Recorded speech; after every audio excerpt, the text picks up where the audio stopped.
आज तो बड़की हमके जाने से मार दी। ओकर पसंदीदा कब टूट गइल बा, अब तो एके जोड़ियो नहीं पाए।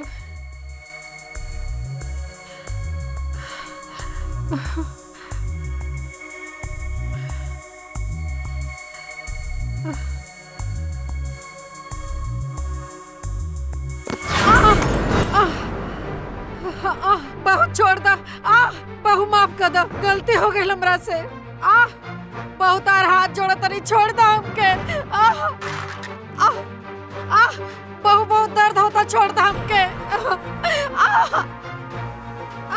हमार फेवरेट कब तोड़ दिलू, कौन ढंग से ना होखेला। ये रोज रोज के नाटक हो गइल बा। हाँ, हमार फेवरेट कब तोड़ दिलू। बहुरानी, अब ऐसा गलती नहीं करब, गलती हो गइल। का माफ कर दी, का माफ कर दी हो, रोज गलती होखेला। अब ऐसा गलती दोबारा नहीं करब, छोड़ दो हमके। कैसे माफ कर दी, रोज कुछ न कुछ तोड़त रहेलू, रोज कुछ न कुछ फोड़त रहेलू। तू सुधरबू ना का? हाँ, होश चित रहेला कि नहीं? हाँ, नाटक हो गई, तो हर रोज रोज नाटक हो गई। फैलके के चर्बी हो गई बता रहा है। हाँ, अब नहीं करब, अब ऐसा गलती नहीं होगी। कैसे गलती भइल, कैसे गलती भइल? हाँ, फैलका के टाइम तहरे से गलती ना होखेला। हाँ? हमार हाथ टूट जाए, बहुरानी छोड़ दो, छोड़ दो हमरा के। रोज रोज के ड्रामा हो गइल बतोनी के। ये हमार फेवरेट कप रहल, जोन तू तोड़े ले बाड़ू। बहुरानी, हमके माफ कर दो, दोबारा ऐसा गलती नहीं करब। बेरी बेरी यही बोले लू कि हमरा से गलती हो गई। अरे कितनी बेरी गलती करबू, कितने प्यार से हमार पति ले आके देले रहलन हमरा के। हाँ? बहुरानी, अब हम ऐसा गलती नहीं करब, नहीं करब। बहू, क्या हो रहल बा? ये कौना नाटक हो रहल बा? हमार फेवरेट कप तोड़ दिलिन। अरे बहू, जब गलती हो गई बा तो ओकरा के माफ कर दा, दोबारा फिर ऐसा गलती ना होके। ए बुढ़ो, तू तो चुप ही रहा, हमनी के बीच में कुछ बोलिया मत। ई घर न तहार हो और न तहार बेटा के। ई घर हमार हो, ई हमार बाप दिले बड़ेन। रहे बा तेजा हमरा ताव तरीका से रहे पड़ी, ना तो दोनों जन बोरिया बिस्तर उठावा और निकल जाइए जैसे। ना दुल्हन, ऐसा मत कहो। ए बुढ़ापा में हमने के कहाँ जाएब जा। बस करे रोवल धोल, जा जाके काम करे, कुल काम पड़ल बा।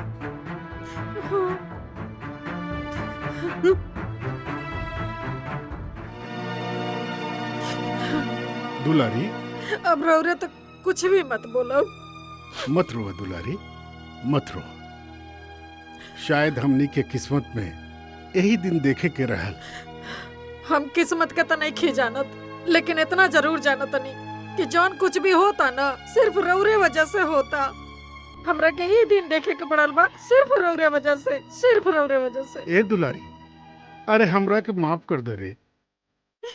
हमरा से बहुत बड़ गलती हो गई है। ई जन्म में हम अपन गलती के पश्चाताप ना कर पाई। माफ कर दे हमरा के।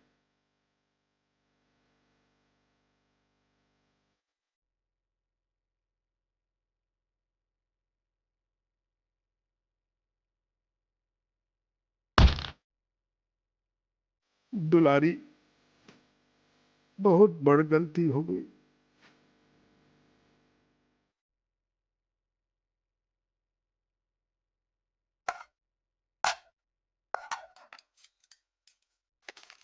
ए बहुरानी, बहुरानी, आवा, खाना तैयार हो गइल बा। का चिल्ला ताड़ू?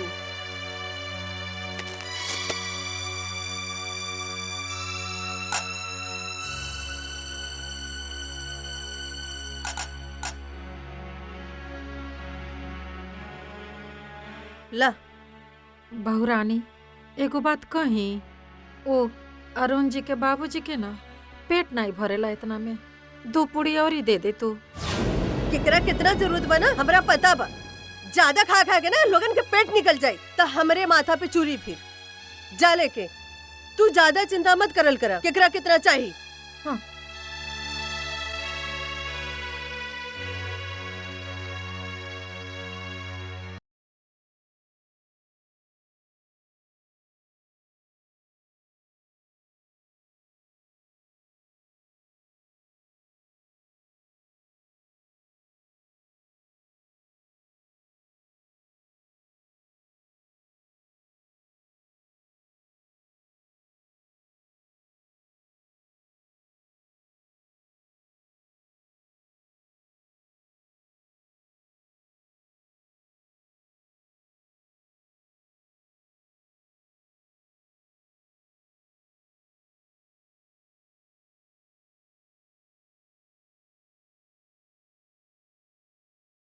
बहू इतना खिला देली कि हम का बताई तोहरा से।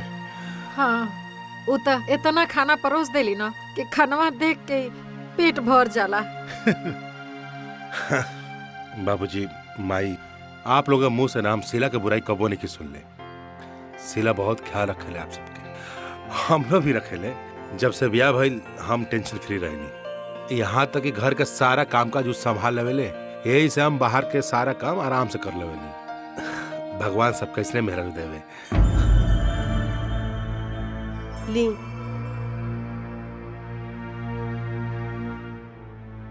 अच्छा ठीक बा, हम फ्रेश हो क्या होते वो लोग खाना खाई। हाँ ठीक बा बेटा। ठीक से किया हुआ।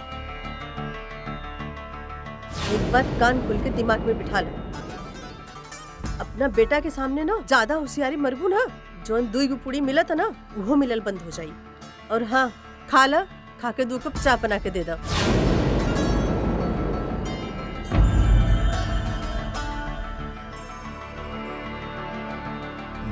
कोनो बात नहीं, खाए। पेट भर गई हो, भर गई।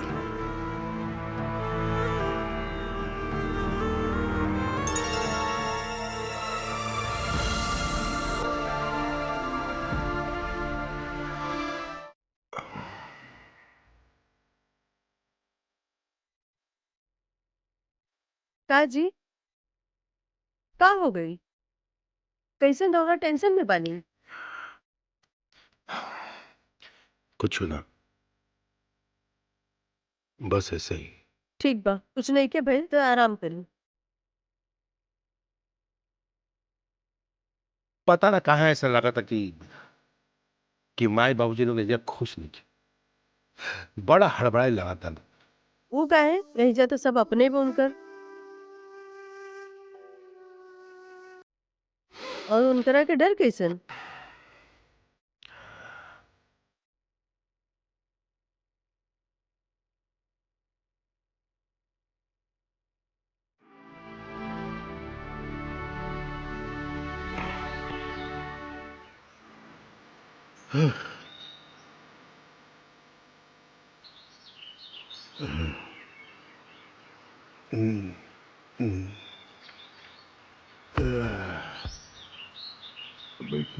हे भगवान, अब आप ही हमरा के कोनो रास्ता दिखाई।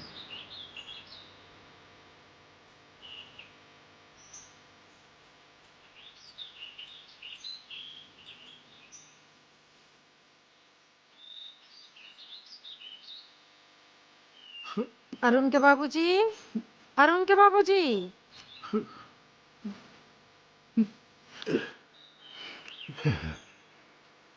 हम कब से रौरा के पूरा घर में ढूंढत रहनी है, रौरे एजा बैठल बानी। अरे ना हो, बस पूछो ना, ऐसे ही बैठल रही। रौरा के देख के तो ऐसा नहीं खे लागत, जरूर कोनो बात बा। का बात बा बताई ना हमरा के। दुलारी, हमरा आज गांव के बहुत याद आवत है दुलारी, बहुत याद आवत है। कौन हम मुंह से गाँव जाए अपन बाप दादा के सब जमीन जायदाद बेच देनी।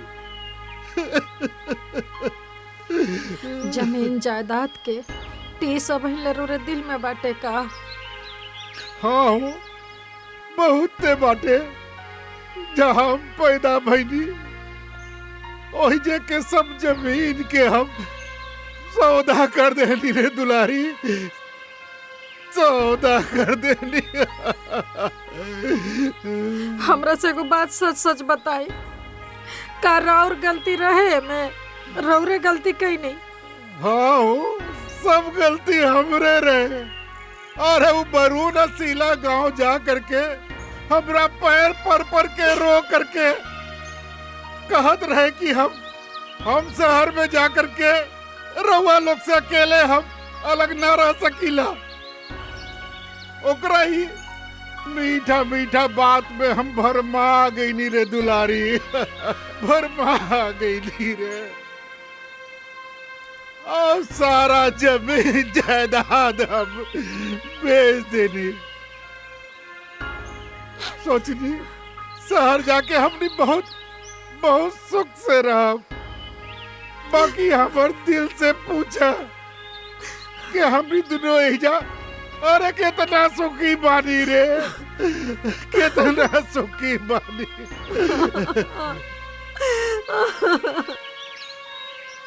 पर उनके बाबूजी शांत हो जाई, जौन होके करे तो वो हो गई। अब बीतल बात पर मट्टी डाली, लेकिन आगे के सोची, आगे का करे के बा। अरे हाँ, अब तो हमनी के आगे के सोचे के बा, आगे के सोचे के बा, आगे के।